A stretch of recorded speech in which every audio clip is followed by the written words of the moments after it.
Good evening everyone, hope you're all well. It's John Randall again. I'm going to tackle another chapter of my book today. We're going to go to chapter 11.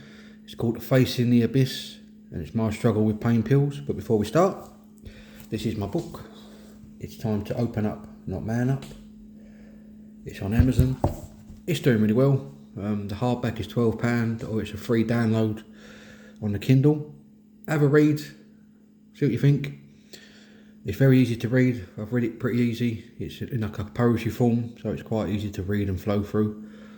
But have a look, see what you think. Chuck me a review and let me know what you think about it. Also, as you know, I've got a YouTube channel. It's at John Randall 9053. So like and subscribe. I do 3 videos a week going through the book, talking about men's mental health, all various subjects that we all don't like talking about and we bury and pretend they ain't happening. And you know, I'm just trying to get that message out there and I'll get it all to open up a little bit. And also I'm on TikTok at RandallJ215. Again, I've got videos on there about mental health, promoting my book, trying to get the message out there for everyone to, you know, we need to start talking about it, all of us. You know, it's a subject that's very taboo. It's getting better with time, but still, we're still losing a lot of young men to suicide, and a lot of men are freezing up and holding up, not talking about it, and it leads to a dark path. And unfortunately, we are losing young men, and it does stem from the subjects that I'm talking about, and being scared to open up, worrying about money and various other things. Being a dad, I've tackled that as well. This one today is a bit more personal. Again, I'm going to be real with you. I'm going to shine a light on a really dark chapter in my life that not many people know about. I kept this one pretty quiet, even when I was going through it. Again, I buried it. I'm not proud of it, but I use pain pills, various ones, all different strengths, all different makes, to try and numb the pain of actually feeling so hurt and lost that, you know, them little demons crept in and I couldn't talk to them, the family, my friends. It started off little twinges here and there, a little ache. I had a couple of tablets thinking it was that. The reality is, it's just your body telling you sometimes, like, hang on a minute, you know, something ain't right. You know, your body's just telling you, you know, mentally you're not right. You're not doing the right things. But yeah, I took so many pills that you know, I don't care to admit really how many I was taking sometimes with energy drinks and stuff. I was really doing stupid stuff. Like I said, it started off with little bits of pain, but soon, like, the more and more it came on, and it was like a little lifeline for me when I was just struggling and going through all this despair of, like, I can't tell people what's going on, like, you know. And it was, a lot of it was mental health, a lot of it was things that I was doing that no one knew about, that I've not been allowed to talk about till recently, and I will talk about as time goes on, like I said. Don't keep repeating, but it's like a combination of things, but the main thing is all these things led to my mental health declining. I've got to admit though, when I first started going down that road with the pills, it led me down a dark road and it filled me with regret and shame, and I was on this path of self-destruction. You know, I would go out before I get home, take 2 or 3 tablets with like a Red Bull or a Boost or something, just to face the day. You know, I don't know what I was doing to my body inside. I ruined it, I really did, and then it was really, really bad. And I started doing it. I've done it several times, but on this last one, about a year ago, about 18 months ago maybe, I just kept it quiet, pretending I was fine, because things weren't quite taking shape, and a lot of things have gone on that hadn't actually worked out. And the more and more I've done it, I kept taking the tablets on the quiet again, not telling my wife, kids and my sisters, all the people that cared. I kept it all quiet. And it started making me the shell of a man that I was. You know, I was constantly in denial, and every time someone pulled up something or tried to dig with me, I'd go and have another drink, another tablet, try and make me go to sleep, and just giving myself guts, ache, all sorts of stuff was going on. I was puking up blood, and it's mad. All that stems from, again, us not being scared to open up, and we will do silly things to actually stop it coming out, and sometimes it ends up being, we do pills, we take stuff, we start drinking, and all it leads down a dangerous path. And here's the thing, once you start getting used to them tablets and the addiction kicks in, it's bloody hard. Addiction is a fucking bastard, you know. I'm not saying I was massively bad, but I was getting there. I could see what road it could go down, and you know, The same with people who've got, gambling issues, addicted to drugs, drink. When you kick into it, it's a fucker to get out of. It really is, because it becomes the norm in your brain. It becomes you rely on it so much. It's your thing that numbs the pain. That's it. It just numbs the pain, gets you through that day. But it doesn't matter what you do. That day still, it's going to be there the next day. But you keep doing the same thing. Repeat. Make yourself ill, dragging people down with you, and then dragging yourself down to a place where, you just don't want to be. And the thing is, with addiction, it can get anyone. It'll dig its claws into you, and it'll drag you down a depth of despair that it's so hard to come back from. That's why I've got so much respect for people that, they get clean, or they beat it, or they get help. More power to you, that's good to see. But unfortunately, we do lose some that end up going down that road and end up taking their life, or it takes it. They make themselves so ill with it. But with me, I kept doing it. There's a little voice in my head going, like, John, this ain't you. This really ain't you. And I was like, yeah, come on, listen to that little voice. You're better than this, mate. You've got this. Come on, you've got to stop. And it did. It took every ounce of my fibre. I had to lose everything to actually regain myself and get myself back into a place where I clawed my way back to the surface, basically screaming and kicking all the way. On my own most of the time, because it starts with me. I've got to get right with me first before I can fix everything else. And I did. I've got myself in a better place. Look, I'm slowly getting there. It's baby steps. I have my days. Don't think I'm not struggling, because I have days where it's hard. But having a new place, feeling a little bit better in myself, slowly, getting a book published was a big deal. And that got me somewhere. But life ain't easy, when you're fighting these battles and these demons kick in. A lot of it was my own insecurity, my own pain. But eventually, with the right support of my loved ones, and especially my kids and my sisters, I was determined to reclaim my life back. I found, solid footing. I got myself where I needed to be. So I am here, talking to you on this video, standing on my own 2 feet, scars and all. And I've got loads of scars, believe me. So that addiction, and it was an addiction, it was a slight addiction, but it was a problem. On top of all the other stuff that was going on, this addiction became my go-to. Other than fighting you off with, my acid tongue, or making you feel bad about yourself because I could fire back at you. A lot of it come from the tablets, feeling really down about myself. And to be honest with you, I was a bit of an arsehole. And I hate that fact. That's not me. It's not who I am. I've helped a lot of people, but I also kick down a lot of people. But again, it's not everything. There's other stories to it. I'm so glad that I can slowly start talking about it soon, but the right people need to know before I do anything else. But look, I faced that abyss head on.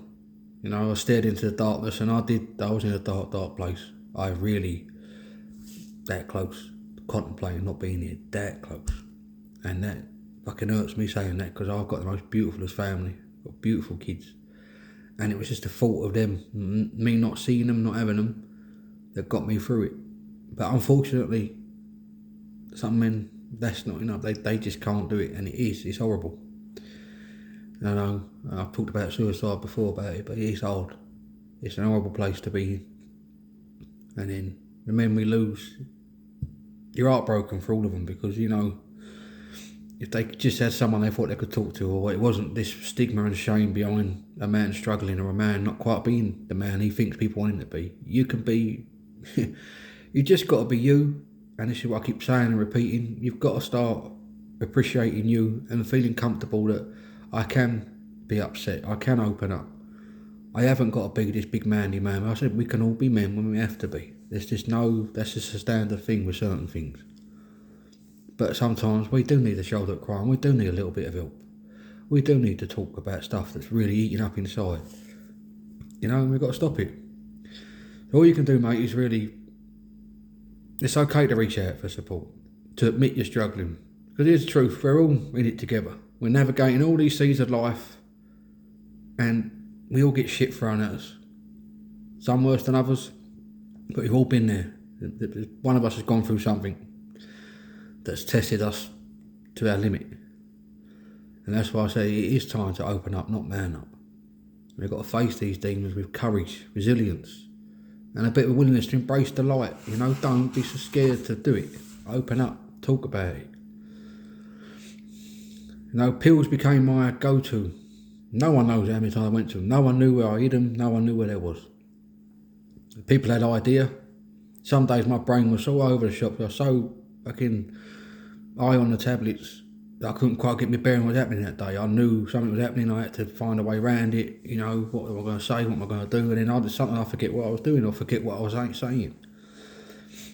So look, and it's not, I mean, I know there's people out there struggling with addiction, and it is a bastard. It really is. With that, you need to talk to people, open up. There's professionals. I mean, you look at the people. I mean, I'm a big fan of Paul Merson. I love that bloke, and when he spoke about addiction and how he describes it, do you know what I mean? You can see, you know, it's not an easy thing. People go, just get off something. You can't. Once your brain's on it, mate, it's on it. Them pills became my go-to every day. I've done a little bit of gambling to get my money. I started going down that path, and it is easy done. And it's so hard to get away from. The enticement's there, you know. Them pills, that helped me yesterday. It really numbed my pain. I felt like I could not say nothing. And come on, be real with yourself. What them pills doing to you inside, that's not you. That ain't who you are. You're just hiding from what you really are. You're hiding that wonderful person that you can be. Yeah, we've all fucked up. We've all made mistakes. But you can't be your past. I've heard this quote, I think it was Joe Rogan that said it. You can't be your past. Yeah, we've made mistakes. You've got to go forward. You've got to be you right now. Standing in it. What you're doing now is you. That person there is gone. If people want to keep going back to your past and what you've done, it's fine. That's them. They're hurt about whatever you've done, it's fine. They're not you. That don't define who you are. You are right now. This is you. You know, I look at me. I become an author. Yeah. You know, I put my heart and soul into writing and understanding. Yeah, I had help along the way. I'm dyslexic, but I've got a fucking lot to say. I've been through a lot, and I've seen a lot of men, and I've lost friends, and I've lost family to suicide. And it's got to stop. This is why I'll break down every day, every chapter, that I think what it feels like. Because I've gone through all these combinations of things. Feeling like I'm not man enough, not earning enough, feel like I can't do this, I can't tell people that. Burying all my feelings. No, not anymore. People need to be told. And again, with me, certain things just played out. Wrong career paths. Got involved in the wrong shit. Signed up to things I wish I'd never signed up for. But the fact of the matter is, it's a lesson learnt now. I'm not in that place no more. I am becoming a better man. You know, my kids, they're my rocks. And whatever else people come in my life, whatever happens next, I don't know what's going to happen next. You know what? I can't worry about happening. Every day, I live for that day. I have to. I still have up and downs. I'm still fighting. Constant overthinking is a bastard. That's my worst thing. But I'll get there with time. I've got my kids that are right behind me who always know when I'm having a dodgy bad day. They understand it. They know where I'm coming from. Whereas before I was scared to even tell them I'm having a bad day. And the people I hurt, in time, I'll be able to tell them everything. And then I'll know what path I'm going down. I know where path I'm going right now is I'm a man who's got a book out there who's trying his hardest to get his message across. The book is selling well. Over 400 copies for my book. I mean, that's amazing, you know. And all you wonderful people that are listening to me and, you know, taking it all in. Come on, people. It is time to open up, not man up. Stop this fucking shit where we've got to keep thinking we've got to be a certain way. We ain't. Just be the fuck who you want to be. And I don't care about me swearing because I'm letting it out now because I'm getting a little bit annoyed. Stop running from things, pretending things ain't there. It's there. That don't just go to men, that goes to a lot of people. You don't run from stuff, you face it, you deal with it. You don't pass it on to no one else, you sit there, you deal with it. When you want to open up to the right person, you tell them. You know? You've got to deal with you, and then if it's an hard thing, you speak to someone about it. There's no harm in having a chat. I recommend you sit down with your wife, your partner, your boyfriend, whatever. Kids, your mum, your dad. Just tell them. If one of them go, look, I'm struggling. Once you've done that, everything changes. But also, you've got to change your mindset of not being scared. Life is scary as it is, without us adding the fear to it. Life can chuck so much shit at you, we don't know it's even coming half the time. But, you know, you've got to embrace living. You know, every day get up, find a purpose, like I said. But look, this pills one, much as I don't look like I'm upset, it's hurting to talk about the pills one, because the way I went down, some of the stuff I was trying was just crazy. And I've done it for about 12 years, 14 years, but the last 18 months I started a little bit stronger stuff, trying to block out everything. No one knows what I was doing. To numb the pain of something that was quite simple, something that wasn't all my fault, to be fair, but I took all the heat from it, like I always did. And I was a prat about it. It was a dickhead, really. Should have just opened up and said what I thought, but that's no wonderful in hindsight. But at the end of the day, I'm here now, living in this moment, trying to make changes in my life. I mean, I am, slowly. You can all do it. Come on, men, it is. It's time to open up, not man up, right? Right, that's that one done. We're on to chapter 12, which is going to be confronting loneliness and embracing a connection. We'll have a chat about that tomorrow. You know, for now, you know, it's a wonderful Sunday evening. I hope you're having a good time with your family or whatever you're doing. Again, follow me on YouTube, like and subscribe at John Randall 9053, or type in John Randall, it's time to open up, not man up. Have a look at the videos, listen to them. It could help you. Also, I'm on TikTok at RandallJ215. Videos there, promos there. Give me a follow, I'll follow you back. We can have a chat on there, it's fine. And then my book, it's on Amazon. You type in my name, you'll see it there. It's time to open up, not man up. It's been out there for a couple of months now, but it's really starting to sell really well. So please, have a look. It's on Amazon, the hardback's £12, or it's a free Kindle download. Have a look, have a read. Chuck me a review, people. Alright, you have a lovely, lovely evening. I'll speak to you again tomorrow. And remember, people, it's time to open up, not man up. Have a good one.